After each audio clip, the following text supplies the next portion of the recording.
DK అరుణపై AICC కార్యదర్శి చెల్లా వంశీచంద్ రెడ్డి సంచలన comments చేశారు. కాంగ్రెస్ వల్ల బాగుపడి ఆ పార్టీకి వెన్నుపోటు పొడిచిన నాయకురాలు డీకే అరుణ అని విమర్శించారు.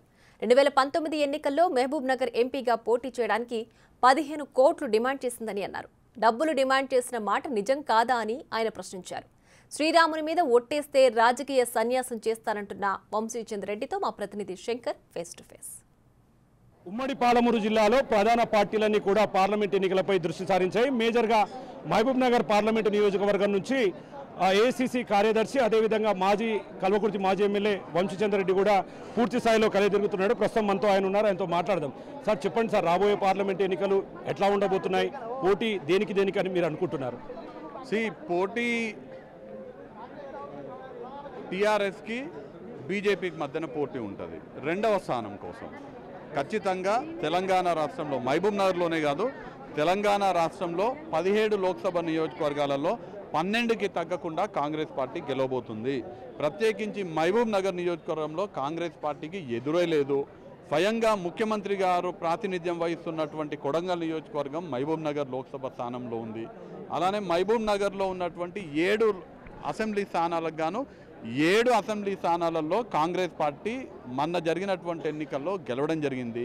కాంగ్రెస్ పార్టీ శాసనసభ్యులు అందరూ కూడా ప్రజలతో సత్సంబంధాలుండి రోజు గ్రామాలలో తిరుగుతూ తెలంగాణ రాష్ట్రంలో ఉన్నటువంటి ప్రజాప్రభుత్వ పాలనని ప్రజల వద్దకు తీసుకెళ్తున్నారు.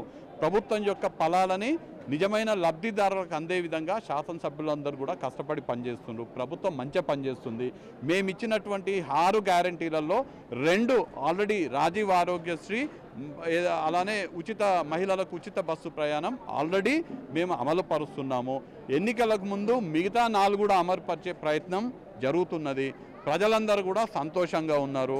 ప్రజలందరూ కూడా అవినీతి పాలన, కుటుంబ పాలనని అంతమొందించినారు. ఇవాళ రాష్ట్రంలో జరుగుతున్నది ప్రజాపాలనని భావిస్తున్నటువంటి పరిస్థితి తెలంగాణ రాష్ట్రంలో ఉన్నది. మహబూబ్ నగర్లో ఖచ్చితంగా 2 లక్షలకు తగ్గకుండా మెజారిటీతో కాంగ్రెస్ పార్టీ అభ్యర్థి మహబూబ్ నగర్ లోక్సభ స్థానం నుంచి గెలవబోతున్నారు. నీతికి అవినీతికి జరుగుతున్నటువంటి యుద్ధం అంటున్నారు. ఒకవైపు మీరు ఈరోజు డీకే అరుణ మీద కూడా కామెంట్ చేశారు. అంటే గతంలో పైసలు డిమాండ్ చేసింది, ఈ రకంగా కాంగ్రెస్ నమ్ముకున్న వాళ్ళే ఆ రోజు వంచన చేశారని కూడా చెప్తున్నారు. దీన్ని ఎట్లా చూస్తారు?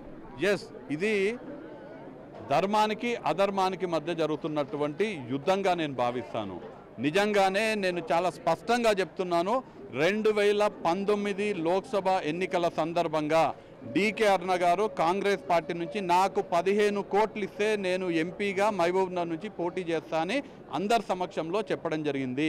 మేము ఎప్పుడైతే కాంగ్రెస్ పార్టీ దగ్గర డబ్బులు లేవు, కాంగ్రెస్ పార్టీ దగ్గర 15 కోట్లు లేవు, మేము ఇవ్వలేమని చెప్పిన తర్వాత కాంగ్రెస్ పార్టీకి వెన్నుపోటు పొడిచి అప్పటి వరకు మంత్రిగా కాంగ్రెస్ పార్టీ చేస్తే, ఎమ్మెల్యేగా కాంగ్రెస్ పార్టీ చేస్తే, జెడ్పీటీసీగా కాంగ్రెస్ పార్టీ చేస్తే అన్ని పదవులు అనుభవించి ఆస్తులు కూడగట్టుకొని కాంగ్రెస్ పార్టీకి వెన్నుపోటు పొడిచి కేవలం 15 కోట్ల కోసం కాంగ్రెస్ పార్టీకి వెన్నుపోటు పొడిచి కాంగ్రెస్ పార్టీని వదిలిపెట్టి పోవడం జరిగింది.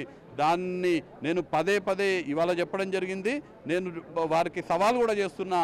నేను మాట్లాడింది కరెక్ట్ కాదు అని నిరూపిస్తే నేను రాజకీయాల నుంచి శాశ్వతంగా తప్పుకుంటానే మాట చెప్తూ, రాముడంటే ధర్మానికి నిదర్శనం, రాముడంటే నిజానికి నిదర్శనం, రాముడు సాక్షిగా నేను డీకే అరుణ గారి మీద ఈ ఆరోపణ చేయడం జరిగింది. వారు ఏ విధంగా స్పందిస్తారో చూద్దాం. అంటే గత ఎన్నికలకు పార్లమెంట్ ఎన్నికలకు చాలా వ్యత్యాసం ఉంటుంది.